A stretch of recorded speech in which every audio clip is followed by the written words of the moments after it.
ஹாய்ங்க. இப்போ ஒரு அரசு வேலை வந்திருக்குங்க. தமிழ்நாடு சுகாதாரத்துறையில வந்து ஹெல்த் இன்ஸ்பெக்டர் போஸ்ட் வந்திருக்குங்க. இது ஆல்ரெடி 2023லயே வந்த இதுதாங்க. அதற்கான ப்ராசஸ் எதுவும் நடக்கல. இப்போ எகெயின் வந்து ஒரு நோட்டிஃபிகேஷன் விட்டுருக்காங்க. நம்ம எக்ஸாம்க்கு அப்ளை பண்ணலாம்.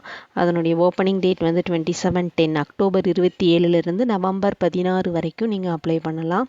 இதில் என்னென்னலாம் எஜுகேஷன் குவாலிஃபிகேஷன் என்ன மாதிரி அப்ஜெக்ட் கொடுத்துருக்காங்க நம்ம பார்க்கலாம். பார்த்தீங்கன்னா நோட்டிஃபிகேஷனில் என்ன சொல்லியிருக்காங்க அப்படின்னா 2023 வந்த நோட்டிஃபிகேஷனை வித்ட்ரா பண்ணிவிட்டு திரும்ப எகெயின் நோட்டிஃபிகேஷன் விட்டுருக்காங்க.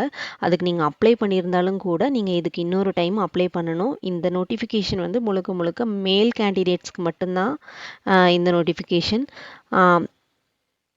அப்புறங்க இதில் நீங்கள் ஆல்ரெடி அந்த 2023 நீங்கள் பே பண்ணியிருந்தீங்க அப்படின்னா அந்த கேண்டிடேட்ஸ் வந்து இப்போ எகெயின் அப்ளை பண்ணும்போது நீங்கள் பே பண்ண தேவையில்லைங்க. உங்களுக்கு ஒரு ஆப்ஷன் கொடுப்பாங்க. உங்களோட ப்ரீவியஸ் அப்ளிகேஷன் நம்பரை என்டர் பண்ணுற மாதிரி ஒரு ஆப்ஷன் கொடுப்பாங்க. நீங்கள் அதை யூஸ் பண்ணிக்கலாம். இதுக்கு திரும்ப எகெயின் நீங்கள் பே பண்ணணுங்கிற அவசியம் இல்லை.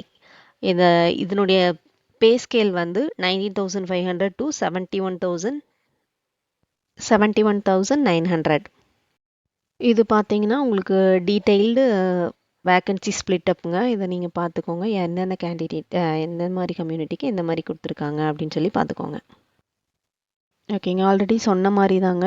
நோட்டிஃபிகேஷன் டேட் வந்து 27/10 அன்னைக்கு விட்டுருக்காங்க. அன்னையிலேருந்தே நீங்கள் அப்ளை பண்ண ஸ்டார்ட் பண்ணியிருந்துருக்கலாம். நவம்பர் 16 தான் கடைசி டேட்டு. அது வரைக்கும் நீங்கள் அப்ளை பண்ணிக்கலாம். இது வந்து எக்ஸாம் இருக்குங்க. எக்ஸாம் இல்லைன்னு நிறைய பேர் சொல்கிறாங்க. பட் கண்டிப்பாக இல்லை, எக்ஸாம் இருக்குது. எக்ஸாம் வந்து எக்ஸாமினேஷன் டேட் எக்ஸாக்ட் டேட் வந்து உங்களுக்கு அப்புறமா சொல்லுவாங்க. லாஸ்ட் டைம் மாதிரி வித்ட்ரா பண்ணிடுவாங்கன்னு நினைக்காதீங்க. திரும்ப நீங்கள் அப்ளை பண்ணுங்கள். எக்ஸாம் கண்டிப்பாக இருக்கும். ஏஜ் லிமிட்டை பொறுத்த வரைக்கும் உங்களுக்கு 18 வயசு முடிஞ்சிருந்தா போதுங்க. நீங்கள் இந்த எக்ஸாமுக்கு அப்ளை அதுக்காக 60 இயர்ஸ்க்கு மேலே இருக்கவங்க அப்ளை பண்ண முடியாது. 18 to 60 இயர்ஸ் இருக்கிறவங்க வந்து நீங்கள் இந்த எக்ஸாமுக்கு வந்து அப்ளை பண்ணலாங்க. எஜுகேஷ்னல் குவாலிஃபிகேஷன் பொறுத்த வரைக்குங்க +2 முடிச்சிருக்கணும். +2 பயாலஜி எதிர் பாட்னி ஜுவாலஜி ரெண்டும் சேர்த்தியோ இல்லை தனித்தனியாக குரூப்பில் இருக்குங்களா அந்த மாதிரியோ நீங்கள் படிச்சிருக்கணும். கண்டிப்பாக படிச்சிருக்கணும். SSLC 10th வந்து தமிழ் லாங்குவேஜ் கண்டிப்பாக எழுதியிருக்கணும். தமிழில் எழுதியிருக்கணும். தமிழ் வந்து உங்களுக்கு ஒரு சப்ஜெக்டாக இருந்திருக்கணும். அதுக்கப்புறங்க ஒரு 2 இயர்ஸ் சர்டிஃபிகேட் கோர்ஸ் நீங்கள் முடிச்சிருக்கணும். என்னவானா ஹெல்த் ஒர்க் மல்டிபர்பஸ் ஹெல்த் ஒர்க்கராகவோ இல்லை ஹெல்த் இன்ஸ்பெக்டராகவோ இல்லை சானிடரி இன்ஸ்பெக்டராகவோ நீங்கள் வந்து கண்டிப்பாக முடிச்சிருக்கணும். எக்ஸாம் பொறுத்த வரைக்குங்க Tamil eligibility test, computer based test ரெண்டுமே நீங்கள் அட்டன் பண்ணணும். தமிழ் எலிஜிபிலிட்டி டெஸ்ட் வந்து 1 hour 50 மார்க்ஸ் தான். அது வந்து வெறும் எலிஜிபிலிட்டி பர்பஸ்க்காக மட்டும்தான். அது ரேங்கிங்க்கு கவுட் ஆகாதுங்க. கம்ப்யூட்டர் பேஸ்டு டெஸ்ட் அந்த 2 ஹவர்ஸ்க்கு 100 மார்க்ஸ்க்கு எழுதுறீங்கல்ல, அது மட்டும்தான் நீங்கள் ரேங்கிங்க்கு வந்து எடுத்துப்பாங்க. அதுக்கான சிலபஸை வந்து நான் லாஸ்ட்டாக ஃபைனலாக அட்டாச் பண்ணியிருக்கேன். நீங்கள் செக் பண்ணிக்கோங்க. அது ரிலேட்டடாக படிச்சுக்கோங்க. டிஃப்ரெண்ட் ஏபிள்டு பர்சனுக்கு வந்து தமிழ் எலிஜிபிலிட்டி டெஸ்ட் கிடையாதுங்க. அப்புறம் இதில் வந்துங்க கோவிட் டைமில் நீங்கள் ஒர்க் பண்ணியிருந்தீங்க அப்படின்னா இன்டென்சிவ் மார்க்கு கிரேஸ் மார்க் மாதிரி தராங்க. அது என்ன அப்படின்னாங்க, கோவிட் டைமில் ஒரு 6 to 12 months 1 yearக்குள்ளே நீங்கள் 6 to 12 months ஒர்க் பண்ணியிருந்தீங்க அப்படின்னா 2 marks வந்து கிரேஸ் மார்க்காக கொடுக்குறாங்க. இதுவே 1 year to 1.5 years வந்து நீங்கள் ஒர்க் பண்ணியிருந்தீங்க அப்படின்னா 3 marks கொடுக்குறாங்க. 1.5 to 2 years அப்படின்னா 4 மார்க்ஸு. 2 years and above அப்படின்னா 5 மார்க்ஸுங்க. இது எல்லாமே கண்டினியூஸாக இருக்கணும், பிரேக் இருக்கக்கூடாது. அப்புறங்க நீங்கள் ஒர்க் பண்ணதுக்கான சர்டிஃபிகேட்ஸ் வந்து வச்சுருக்கணும். இந்த இப்போ ஷோ பண்ணியிருக்கேன்ல, இவங்க கிட்ட சைன் இருக்கிற மாதிரி உங்களுக்கு ஒரு சர்டிஃபிகேட் இருந்திருக்கணும். அப்போ தான் நீங்கள் எலிஜிபிள்.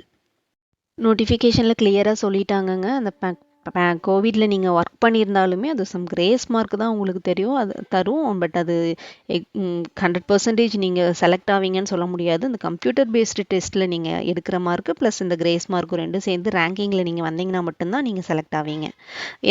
இதுக்கப்புறம் எந்த ஒரு ஓரல் டெஸ்ட்டும் இருக்காதுங்க. இதுக்கப்புறம் எந்த ஒரு இன்டர்வியூவும் இருக்காது. இதுதான் ஃபைனல் ப்ராசஸ். ஃபீஸ் பொறுத்த வரைக்கும் மற்ற கேண்டிடேட்ஸ்க்கு SC ST அவங்களுக்கெல்லாம் வந்து 300ங்க. மற்ற candidates BC MBC OC general எதுவாக இருந்தாலும் சரிங்க, அவங்களுக்கெல்லாம் 600.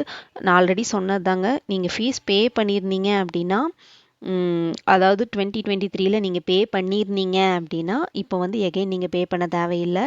புதுசாக அப்ளை பண்ணுற கேண்டிடேட்ஸ் மட்டும் பே பண்ணால் போதும். ஆன்லைன் ரெஜிஸ்ட்ரேஷன் வந்து www.mrb.tn.gov.inக்கு போனீங்கனாலே நீங்கள் ரெஜிஸ்டர் பண்ணிக்கலாங்க. உங்களுக்கு ரெஜிஸ்ட்ரேஷன் லிங்க் இருக்கும். இமெயில் ஐடி, மொபைல் நம்பர் கண்டிப்பாக வேணுங்க நீங்கள் இதை ரெஜிஸ்டர் பண்ணுறக்கு. இது வந்து அந்த சிலபஸ்ங்க கம்ப்யூட்டர் பேஸ்டு டெஸ்ட்டுக்கு. தமிழ் எலிஜிபிலிட்டி டெஸ்ட்டுக்கு நீங்கள் தமிழ் படிச்சிங்கன்னா போதும். இந்த கம்ப்யூட்டர் பேஸ்டு சிலபஸ் எக்ஸாமுக்கு வந்து உண்டான சிலபஸ் இது அஃபிஷியல் வெப்சைட்டில் கொடுத்துருக்கறத தான் நான் கொடுத்துருக்கேங்க. இதை நோட்டீஸ் பண்ணிக்கோங்க. இது ரிலேட்டடான கொஸ்டின்ஸ் வந்து ரெஃபர் பண்ணிட்டு படிச்சுட்டு போங்க. அவ்வளோதான் காய்ஸ்.